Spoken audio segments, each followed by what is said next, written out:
ನಮ್ಮ JDSಗೆ ತಗೊಳ್ಬೇಕು ಅಂತ ನಾವು ನಮ್ಮ ನಾಯಕರಿಗೆ ತಿಳಿಸಿದ್ದೇವೆ, ಕುಮಾರಸ್ವಾಮಿ ಅವರಿಗೆ. ಅದೇ ರೀತಿ ನಾವು ನಮ್ಮ ಅಭ್ಯರ್ಥಿಗಳನ್ನು ಕೂಡ ಹುಡುಕ್ತಾ ಇದ್ದೇವೆ. ಯಾರಿದ್ದಾರೆ ಸರ್ ಅಭ್ಯರ್ಥಿ ರೇಸ್ನಲ್ಲಿ? ಅಭ್ಯರ್ಥಿಗಳು ಇವಾಗ 3 ಜನ ನಾವು ಒಂದು ಇದು ಮಾಡಿದ್ದೇವೆ.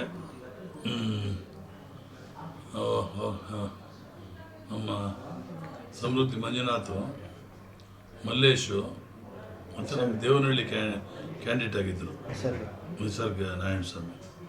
ಇವ್ರು 3 ಸರ್ವೆ ಮಾಡಿಸಿ ಮತ್ತು ಯಾರು ಸೂಕ್ತವಾದ ಅಭ್ಯರ್ಥಿ ಅಂಥೇಳಿ ತೀರ್ಮಾನ ಮಾಡ್ತೀವಿ. ಕೋಲಾರಕ್ಕೆ JDS ಅಂತಲೇ ಕನ್ಫರ್ಮ್ ಆಗಿದೆಯಾ ಸರ್? ಇಲ್ಲ, ಆದಮೇಲೆ ಕನ್ಫರ್ಮ್ ಆದಮೇಲೆ ನಾವು ತೀರ್ಮಾನ ತಗೊಳ್ತೇವೆ.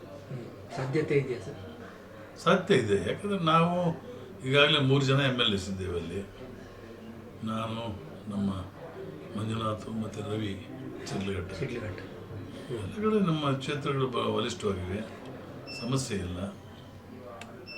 ನಾವು ಗೆಲ್ಲುವುದರಲ್ಲಿ ಯಾವುದೇ ಒಂದು ಸಂದೇಹವಿಲ್ಲ. ನ್ಯಾಚುರಲ್ ಆಗಿ ವಿಲ್ ಟೇಕ್. ಈ ಹಿಂದೆ ಕಾಂಗ್ರೆಸ್ ಜೊತೆ ಹೊಂದಾಣಿಕೆ ಮಾಡ್ಕೊಂಡಿದ್ದೀವಿ ಸರ್, ಫೇಲ್ಯೂರ್ ಆದರೆ ಈ ಸತಿ ವರ್ಕೌಟ್ ಅಲ್ಲ. ಅದು ಸಂದರ್ಭಗಳು ಬೇರೆ, ಈ ಸಂದರ್ಭ ಬೇರೆ. ಆಗುತ್ತೆ ಸರ್? ಆಗುತ್ತೆ, ದೈವಿಕವಾಗಿ ಬರ್ತಾ ಇದ್ದಂಥ ಈ ಸಂದರ್ಭ ಭಾಳ ಚೆನ್ನಾಗಿದೆ. ಅಲ್ಲ, ಈ ಹಿಂದೆ ಸಿದ್ಧಾಂತಿಕವಾಗಿ ವಿರೋಧಿಸ್ಕೊಂಡ್ಬಂದವ್ರೆ, ಈ ಸಲ ನೀವು ಸಪೋರ್ಟ್ ಸಿದ್ಧಾಂತಿಕ ಇವೆಲ್ಲ ರಾಜಕಾರಣದಲ್ಲಿ ನೋಡ್ತಾ ಇದ್ದೇವೆ. ದೇಶದಲ್ಲಿ ಏನೇನು ಪರಿಸ್ಥಿತಿಗಳಾಗ್ತಾ ಇದೆ ಅಂತ, ಯಾವ ಸಿದ್ಧಾಂತಗಳು ಯಾರು ಪಾಲನೆ ಮಾಡ್ತಾ ಇದ್ದಾರೆ ದೇವ್ರಿಗೆ ಗೊತ್ತು. ಯಾರು ಪಾಲನೆ ಮಾಡ್ತಾ ಇಲ್ಲ? ಯಾರು ಮಾಡ್ತಾ ಇದ್ದಾರೆ?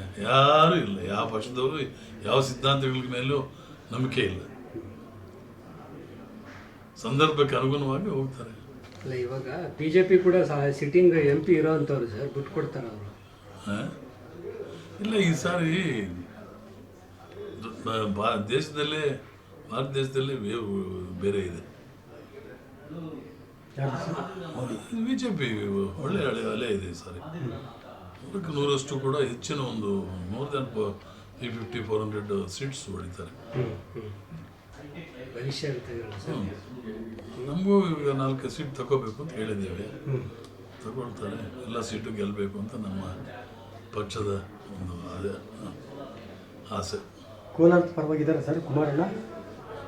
ಇದ್ದಾರೆ. ಏನೋ ಮಾತುಕತೆ ಆಗಿದೆ, ಈಗಾಗಲೇ ಚಿಕ್ಕಬಳ್ಳಾಪುರ ಬಿಟ್ಕೊಟ್ಟಿದ್ದಾರೆ ಸರ್, ಕೋಲಾರನ್ನು ಬಿಟ್ಕೊಟ್ಬಿಡ್ತಾರೆ ಅಂತ. ಇನ್ನು ಯಾವುದು ಬಿಟ್ಕೊಡುವ ಪ್ರಶ್ನೆ ಇಲ್ಲ. ಚಿಕ್ಕಬಳ್ಳಾಪುರನೂ ಬಿಟ್ಕೊಟ್ಟಿಲ್ಲ, ಸುಧಾಕರ್ ಬಿಟ್ಕೊಟ್ಟಿದ್ದಾರೆ. ಅವ್ರು ಬಂದಿದ್ದಕ್ಕೆ ಅವ್ರಿಗೆ ಸಮಾಧಾನಕರ ಉತ್ತರ ಹೇಳಿದ್ದಾರೆ. ಇನ್ನು ಹೈಕಮಾಂಡ್ ಇವರು ಕೂತ್ಕೊಂಡು ಚರ್ಚೆ ಮಾಡಿ ತೀರ್ಮಾನಗಳಾಗಬೇಕಲ್ಲಪ್ಪ. ವರಿಷ್ಠರು ನಿಮ್ಮ ಏನು ಹೇಳಿದ್ದಾರೆ ಸರ್? ದೊಡ್ಡ ಗೌಡ್ರು ಇದೇ ತೀರ್ಮಾನಗಳು ಮಾಡ್ಕೊಂಡು ಬರ್ತಾರೆ. ಕೋಲಾರ ಬಹುತೇಕ JDS ಪಾಲಿಗೆ ಬರುತ್ತೆ.